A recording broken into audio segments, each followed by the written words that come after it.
Most of the adjectives you've encountered so far have been first and second declension adjectives. And this is how we label them.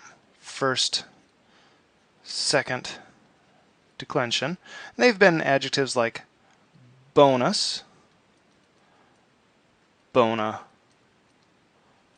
bonum, in which the masculine declines like a second declension. So masculine or second, like amicus. Bona is feminine, and it declines like a first declension, like puella. And bonum is neuter, and it declines like a second declension neuter, like saxum. Now, the upshot of this is that these adjectives have also pretty much matched in ending the noun they're modifying. Now we're going to introduce third declension adjectives. These are going to decline like third declension nouns, but what you have to remember is they match the noun they're modifying in gender, number, and case, not necessarily ending. And this is important. If a third declension adjective is modifying a first declension noun, say puella, this puella, this nominative singular, is always going to have this ending even if the adjective is third declension and has a different ending. And we'll see some examples of this. But remember, this is important. They do not match in ending. So let's take a look at the three types of third declension adjectives, and they're only different in sort of the way that the dictionary classifies them. So the first style is adjectives of three terminations. So keller, kelleris, kellere is an example of this, and what this means is we have a separate dictionary entry for the masculine, for the feminine, and for the neuter. Now it's important you can identify these, that the first principal part will end in er and the second ends in is. And this second is very important because it also gives you the stem. We're going to add the endings onto this stem from the second principal part. Another example of a three termination adjective might be acer, acris, acre, sharp. And here you'll notice that the stem is acr. The e drops out. Okay, so let's take a look at how this is declined. Keller, kelleris, kellere. You'll notice the genitive ends in is throughout. The dative ends in I throughout, all genders. The accusative ends in em in the masculine and feminine, but in the neuter it ends in e because the accusative will always be the same as the nominative for neuters. So neuter, nominative, and accusative always identical. And then the ablative ends in I. This is important. So if we were to classify this, adjectives are I stems. Not all of them. There are a few, like pauper, which is not, but by and large, if you're memorizing, remember the ablative ends in I. And then in the plural, so these are the singular. In the plural, we've got kelleres, kelleres. Okay, masculine and feminine are the same, but the neuter, kelleria.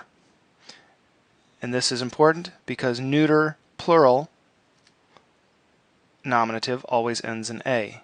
Right? So kelleres, kelleres, kelleria. Kellerium, it's an I stem, so we're going to have that I in there. Kellerium, kellerium. The genitives are all the same. The datives, colleribus, colleribus, colleribus, all the same, regardless of gender. The accusative, kelleres, kelleres, masculine and feminine are the same, but kelleria, because it matches the nominative. And then ablative, colleribus, colleribus, colleribus. So for purposes of declining, you can remember that the genitive, the dative, and the ablative, singular or plural, are identical regardless of gender. It's the nominatives and the accusatives that you have to pay attention to. So how would this work? Let's say we had a swift friend, an amicus, and he is swift, he is an amicus celer. This is masculine, nominative, singular. Masculine, nominative, singular. So we would need celer. But let's say we have a puellam, a swift friend, here feminine, accusative, singular. She's going to be a puellam celerem. Or let's say we have a genitive plural, puerorum. So there's a masculine genitive plural. He's going to be a puerorum celerium.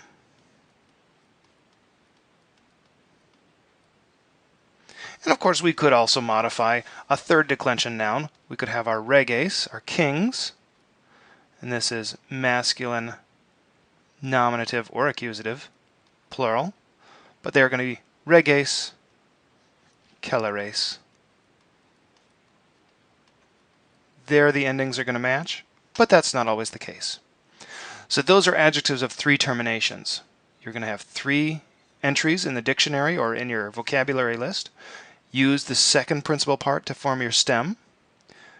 And remember that the genitive, dative, and ablative, whether singular or plural, are identical regardless of gender. So if we've got adjectives of three terminations, we can have adjectives of two terminations, like omnis, omne, all, or every. Here, the masculine and feminine is going to have the same forms, and the neuter is going to have its own set of forms. And you recognize this from the dictionary by having the first principal part in is and the second in e. We could also have strong, fortis, forte. And to decline, they look just like adjectives of three terminations. So omnis, omnis, these genitives are the same. Omni, omni for the dative. Omnem, and that should be omne. That's my mistake because it's got to be the same as the nominative and ablative omni, omni. In the plural, omnes, omnia. Remember, neuter plurals, nominative, always end in a. Omnium, genitive, just like our three termination. Omnibus, same.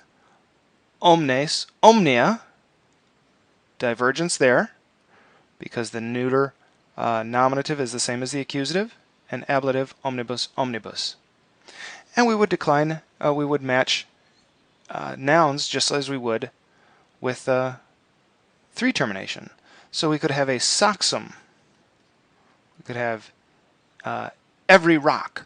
Saxum is neuter, nominative or accusative, singular, and so it'd be saxum, and we would want omne to modify it. Or if we had the girls, puellas, feminine, accusative, plural, we go down here, omnes, puellas, omnes, all of the girls. And so we can translate this as all of, or all, or every, if it's singular. Or if it were fields, in each of the fields, let's say in, and remember in takes the ablative, in agris, agris masculine, so we would want masculine ablative, plural, in omnibus agris. So remember, they match in gender, number, and case, not necessarily ending. And finally, our last one are adjectives of one termination. Here the dictionary entry is just going to give you this form, ingens, And then it will give you a second form, ingentis, which is actually the genitive singular. This is the genitive, and it gives you the stem, ingent. Okay, so you'll notice that ingent is found in every form except the nominative singular. So again, we have our masculine, feminine, and our neuter, and this means huge, by the way. So ingens, ingentis, our genitive is the same. Ingenti, our datives are the same. Our accusative, ingentem, but ingens, because the nominative and the accusative are identical in the neuter, and then ablative ingenti, ingenti.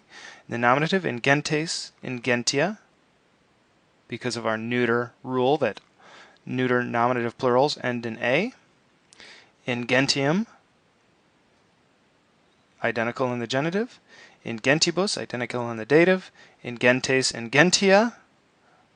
Can't stress enough that the nominative and accusative neuters are always identical.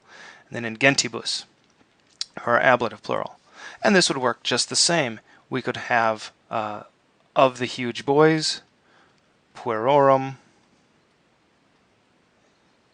ingentium, orum being masculine genitive plural, so we would need the masculine genitive plural.